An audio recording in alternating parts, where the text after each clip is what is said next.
अनिल सिंघवी जी busy business के head हमारे साथ जुड़े हुए हैं और इन तमाम मामलों के अच्छी खासी जानकारी और पकड़ रखते हैं। सिंघवी साहब, क्या आप इसको देख रहे हैं ऐसे कि अब कोई नया डिनोमिनेशन नोट आने वाला हो बाजार में, उससे पहले 2000 के नोट को हटाया जाए?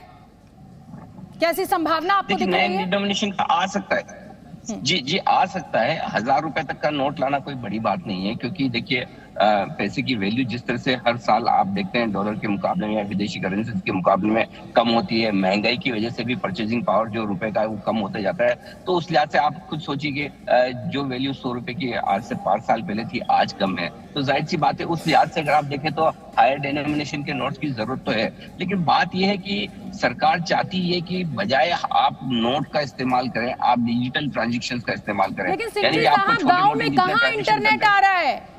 आप किसी इंटीरियर में चले जाइए। मैं गुजरात चुनाव कवर करने गई थी, आप विश्वास कीजिए कि वहां पर सिर्फ जियो का नेटवर्क काम कर रहा था, एयरटेल और वोडाफोन बंद हो गए थे। तो इतना बड़ा फैसला अगर सरकार ले रही है तो उससे पहले तो ये भी इंश्योर करना पड़ेगा ना कि इंटरनेट जो है वो गांव-गांव तक पहुंचे। आप भी बहुत ट्रैवल करते होंगे और आप ये जानते होंगे कि मेट्रोज में है इंटरनेट, हम 5G की बात कर रहे हैं, लेकिन अभी भी दूर दराज के इलाकों में, नॉर्थ ईस्ट स्टेट को ही आप ले लीजिए, वहां पर अभी नहीं पहुंच पा रहा है इंटरनेट उस रफ्तार के साथ।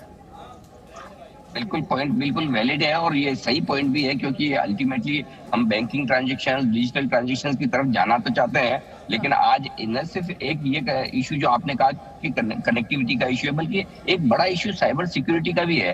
आज जितने आपके क्राइम वैसे नहीं होते, उससे कहीं ज्यादा गुना क्राइम आपके साइबर पर हो रहे हैं और आम जनता के लिए बड़ा मुश्किल काम है ये उनसे निपटना और समझ कम होती है। तो आई थिंक चैलेंजेस काफी हैं, इतना आसान नहीं है, लेकिन अब फैसला है हो चुका है और उस फैसले के पीछे अलग अलग कारण हो सकते हैं। लेकिन ये बात तय है कि सरकार बड़े नोट और काले धन को लेकर काफी प्रहार करने वाली मुद्रा में है और वो आसानी से छोड़ना नहीं चाहते। जी अनिल जी, शोभना जी ने थोड़ी देर पहले जो सवाल उठाया था और तब से आपसे संपर्क टूट गया था, टाइमिंग बड़ी अहम है। फ्राइडे की शाम का समय चुना गया है 7 बजे का। क्या ये खतरा है कि बाजार इस कदम को नेगेटिव तौर से लेगा? बाजार को आपसे बेहतर शायद ही कोई समझ पाता हो जर्नलिस्टिक जगत में, क्या बाजार इसको नेगेटिव ले सकता है? सरकार को यह आशंका है? नहीं, मुझे नहीं लगता कि पहली चीज तो सरकार ऐसा फैसला करने के पहले बाजार के बारे में सोच के करेगी।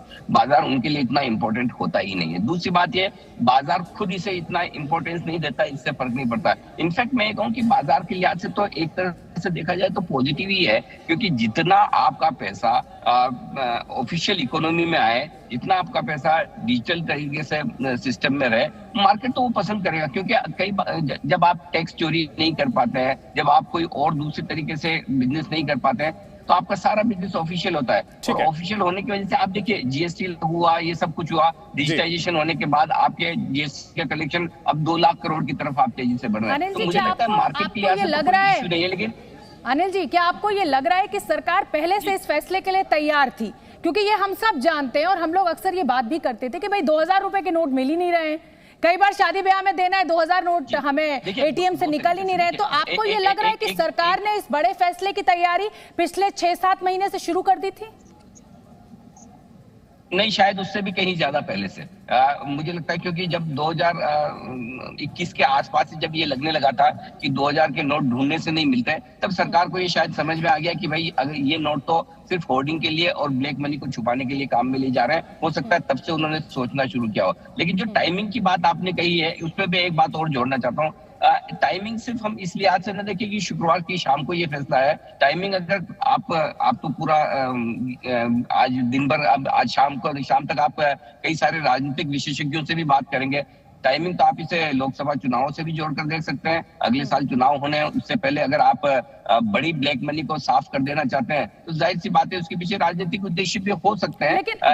मैं एक्सपर्ट नहीं हूँ उस फील्ड का, लेकिन हाँ उस दिशा से भी सोचा जा सकता है। लेकिन तैयारी तो पहले से थी, इसमें कोई डाउट नहीं। अनिल जी, बड़ी बात आपने कह दी है, राजनीतिक मंशा का क्योंकि जिक्र आ गया है। मट्टू साहब भी मेरे साथ लगातार बने हुए हैं। मट्टू साहब, जब 2016 में डिमोनेटाइजेशन हुआ था तो उसके एंड बाद उत्तर प्रदेश का और कई बड़े राज्यों का चुनाव ड्यू था और इस सरकार के ऊपर विपक्ष ने यह आरोप लगाया कि साहब देखिए, ये हमें फेल करना चाहते थे, हमारे को नहीं चुनाव सही से लड़ने देना चाहते थे, इसलिए ये फैसला लिया। आपको क्या ऐसा लग रहा है इस बार भी ऐसी कोई आशंका लग रही है? क्योंकि 2024 का चुनाव है, मध्य प्रदेश, राजस्थान और छत्तीसगढ़ का भी चुनाव है, 5 स्टेट्स में चुनाव होना है इस दिसंबर तक। मैडम अगर आप देखेंगे पॉलिटिकल जो सिस्टम है हमारा, उधर आप देखिए जो कैंडिडेट स्पेंड करते हैं इलेक्शन में, आपके रिपोर्टर्स, आपकी रिपोर्ट्स भी यही कहती है कि जितनी इलेक्शन कमीशन की सीलिंग है उससे कहीं ज्यादा खर्चा होता है। तो ऑब्वियसली कुछ ना कुछ ब्लैक मनी वहां पर भी रूट होता है। पर मैं ये समझता हूँ ये जो फ्राइडे वाला सवाल आपने किया ना, टाइमिंग वाला, इससे कोई ऐसी बात नहीं है, इससे इकोनॉमी में कोई फर्क नहीं पड़ने वाला। ये मैं आपको बता दूं, इट इज ए वेरी, ये पैसा इकोनॉमी में वैसे है ही नहीं हमारी इस समय। ये अगर होगा तो किसी छोटी मोटी पैरेलल इकोनॉमी में होगा। 2016 से लेके 23 तक इतना ज्यादा ट्रांसपेरेंसी बढ़ चुकी है, it is very difficult now to keep huge volumes of money in the form of black money. ठीक है चंदन, आइए चंदन, मेरे सहयोगी भी न्यूज रूम से मेरे साथ बने हुए हैं और लगातार मैं देख रही हूं कि वो इंटरनेट पर किस तरीके की प्रतिक्रिया है उस पर नजर रखे हुए हैं। आइए चंदन। बिल्कुल, ये शॉकिंग है सबके लिए। यहाँ पर अनिल जी से मैं कुछ चीजें यहाँ पूछना चाहूंगा।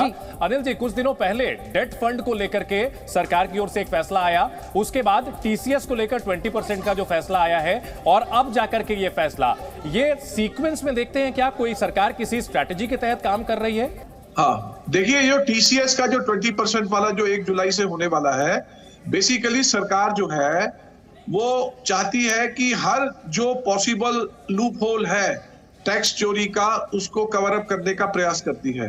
अब ये जो टीसीएस का जो लगेगा 20%, ये जरूरी नहीं है कि आपको टैक्स देना पड़े, पर जब आपकी ट्रांजैक्शन हो रही होगी उस समय आप पे भारी पड़ेगा। ये आप बाद में रिफंड क्लेम कर सकते हैं अगर आपकी टैक्सेबल इनकम उस लेवल की नहीं है, आपको मिल जाएगा।